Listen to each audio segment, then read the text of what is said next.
Chapter 4. You are grumbled a lot more than usual, Queen commented as I walked her to her 6 hour. We were walking slower than normal, not afraid that she would be marked late as it was still the second day of school. I had already proved that teachers were lenient this week. I am not, I countered, but I noticed the grumble in my tone and huffed. I wouldn't be walking next to Queen right now if I could just go home. But I knew that Tristan was probably waiting on me to drive me home. For some reason, he got under my skin more so than anyone I had previously met, and it irritated me to no extent that now on I was tied to him in a way that I regretted deeply.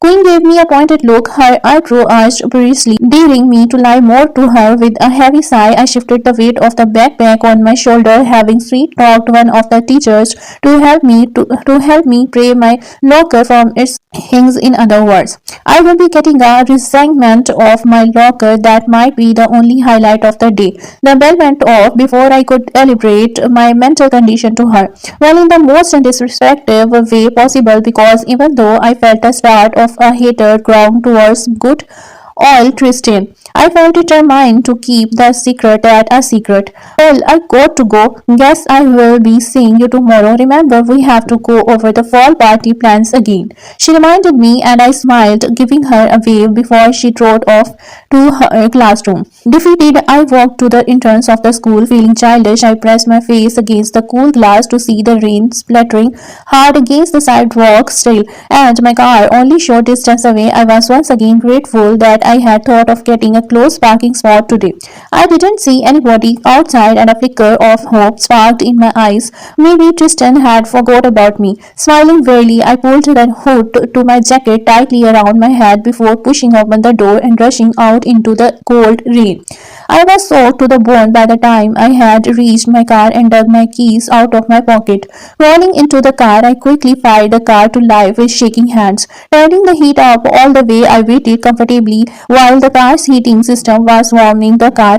A smirk still graced my lip, and I leaned back in my chair, closing my eyes lightly. He had forgotten. Thank goodness. I wouldn't have to deal with him anymore today. The radio played quietly in the background of the rain, and my breathing, a sweet melody of an instrument that suspiciously sounded like a piano, but it was too soft to tell. Sighing as the heat warmed up my skin, I smiled, content with the fact that I wasn't cold anymore. There was a rap on the door, and I jolted forward, my eyes snapping open, my head cooled with the sun visor that had apparently fallen down against, but I quickly looked towards the passenger side. A figure stood in front of the window, their features meshed together by the rain, but they were obviously indicated that I rolled down the window. I rolled it down carefully of the rain that was not blowing inside the car. Trying to see who it was, my face appeared colored, and I gasped, starting to roll the window back up again quickly. But Tristan's hand shot forward and took advantage of the open space and pressed the unlock button to the door.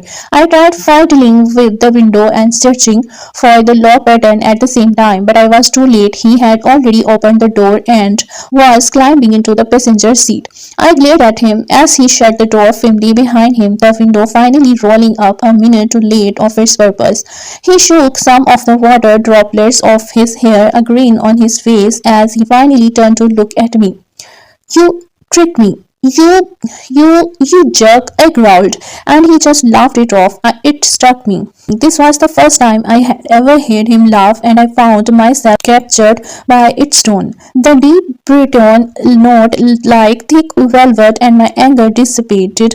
Shaking my head furiously, I tried to work my anger back up towards him, but it stayed flat. It wasn't that hard. You are pretty gullible, Tristan chuckled, and I had wondered what had him in such an upbeat mood. But only for a split second before I crawled at him. Get out of my car. I tried my hand at ceiling, trying to put my whole force into those words, but they came out as a question. His eyes held mine, and I found myself staring into the crystal depth almost as if in a trance. A pull I snorted a disgust at myself and lost eye contact as I looked away towards the window. Nope, he said simply, popping the P, and I groaned intensely, but just turned the radio on louder after saying, well, I'm not taking you home. There's no need for you to do so because I'm driving, he said, reaching over and unbuckling my seat buckle swiftly before I had the chance for my jaw to drop. No, I said, reaching for the metal buckle, but it had already snapped back into the side of the car with finality. This is my car. You can't just come into my life and take over. You are changing everything, I snapped. He was insisting on following me everywhere, and now he was taking my car so he could take me God knows where. His face fell flat and saw those silver pools turning to steel once again. If I do believe you came into our life and now we have to work around you. You are changing everything. My face fell into a frown and I stared downcast instantly, regretting my words. We stayed silent for a few minutes. It was a very uncomfortable silence, but I cleared my throat and shook my head. He was trying to corner me into giving me the fault, but was it my fault? No, you still aren't driving. My voice was a little shaky, but I held my eye contact firm, determined not to look away again. Yes, he started sliding the key out of the ignition, turning the car off quickly. I am. Would you stop tricking me? I growled, reaching over to the keys, but I felt his hand placed on his shoulder, restraining me from snatching them jiggling ring of keys from his other hand. But it's just so fun, and you are so gullible, he snickered and growled under my breath.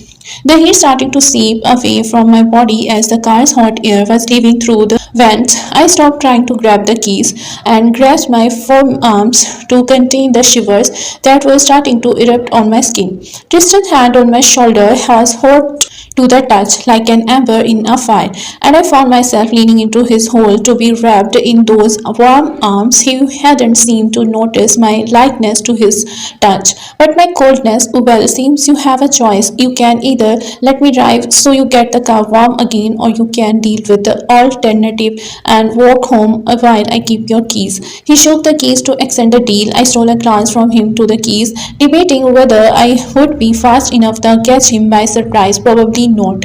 Me having a sit through the cold or having to sit through a drive to who knows where with Justin, my mind fought to find the lesser of the two evils. He was assured lucky that I hated being cold. Fine, I said sharply, and he grinned and waved his hand for me to get out.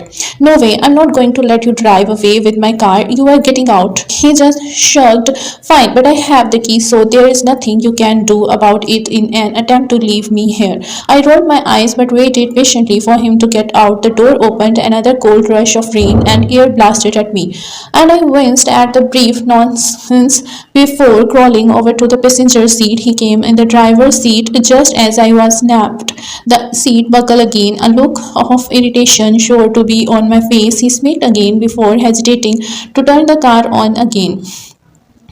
Then again, he could just sit here for a while. He suggested, turn the dang car on. I yelled, and he smiled, but did as I asked, well, more accurately ordering. The car heat took a while to kick back in, and he started pulling out of the parking lot. It felt odd sitting the passenger seat. It was like a totally different view than when you drove. In fact, I can't seem to remember a time when I was in a car and I didn't have to drive. It had become a second nature for me, always walking to the driver's seat of the car with the keys in hand.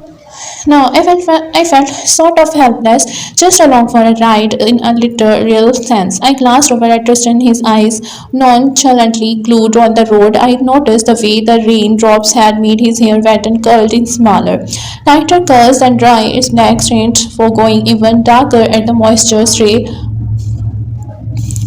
beads slipped down the side of his face, down to the base of his neck before disappearing under the collar of the grey t-shirt that clung to his skin tightly.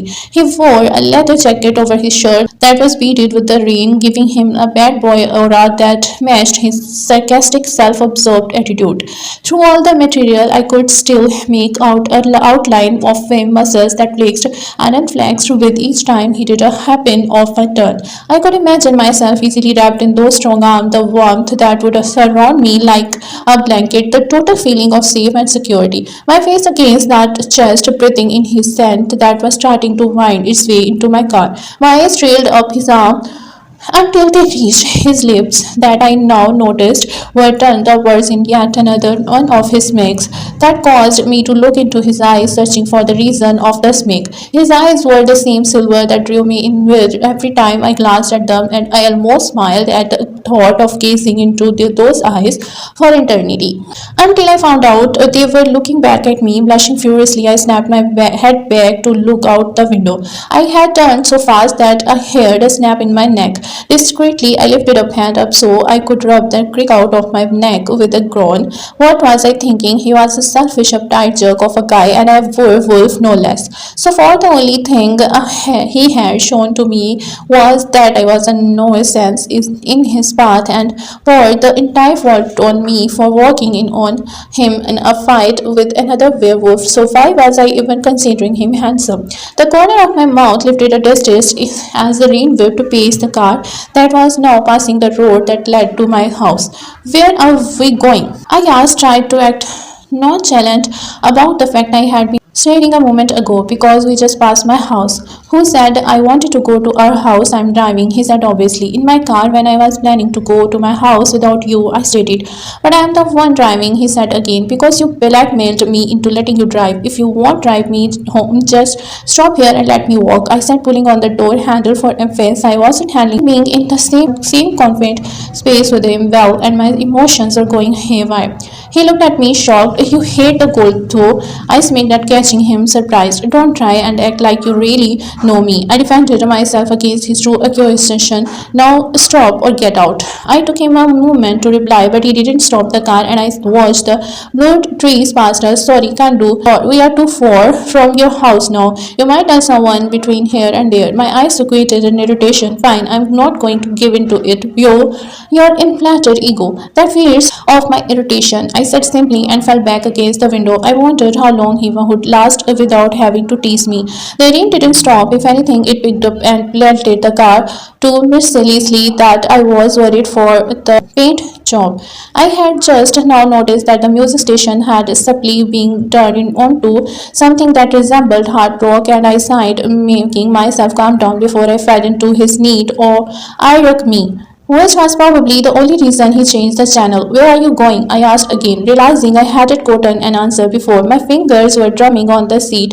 Absent-mindedly, back to the back, he cleared his throat, covering it up as a faint cough. I need to work out some details about your work schedule and other matters. Then why am I going? Because I still need to watch you. Can't leave you alone at home now, can I? I stiffened in my seat. For one thing, I was positive at lunch that I hadn't told him about my father not being home ever, when I was sometimes going a week at a time before I got a glimpse at his clean shaven, yet sleep deprived face. Who says I'm going home alone? I asked nervously. Was I seriously dealing with a stalker kidnapper here? I have my sources. He smiled widely just as we pulled into a spot right by a house similar to the one that I had been in yesterday. Whipping my head around, I wondered how I had missed us turning towards here or even coming down the long winding road that lead here. He was out of the car and handling inside the house before I knew it.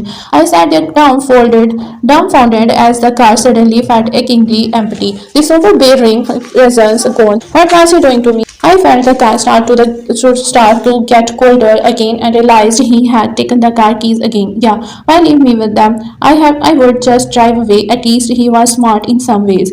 Sighing, I quickly opened the door and ran onto the porch that shielded me from the rain that was splattering up the dirt, making it spirits up in mud. The dark clouds have made the whole atmosphere feel as if it were night, a strange feeling when I checked my watch to see it was only 4.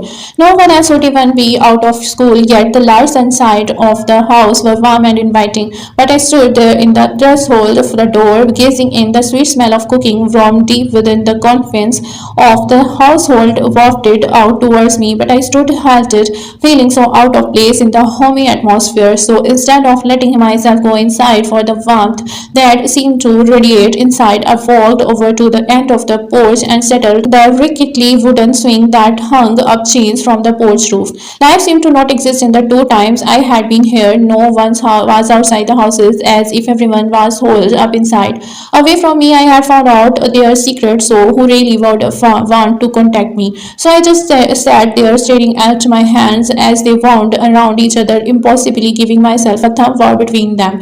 There was a creak in front of me as I recognized the sound of the screen door opening, and I looked up. A lady was standing there looking shocked when she saw me sitting on the swing. Her black hair fell in waves down her back, curling in a wilt that looked natural. Strands of it framed her round face. She was holding a pot of what looked like dishwater on her hip, which she shifted in surprise at the sight of me. Her bright silver eyes were wide. "Excuse me, you must be Samantha," she asked, and I nodded. Quickly, she dumped the pot out over the side of the railing onto the ground. "Why are you sitting out here?" she asked, walking over to me, setting the pot on one of the side tables before smiling sweetly. I found myself smiling back. She seemed friendly, and I instantly responded to it.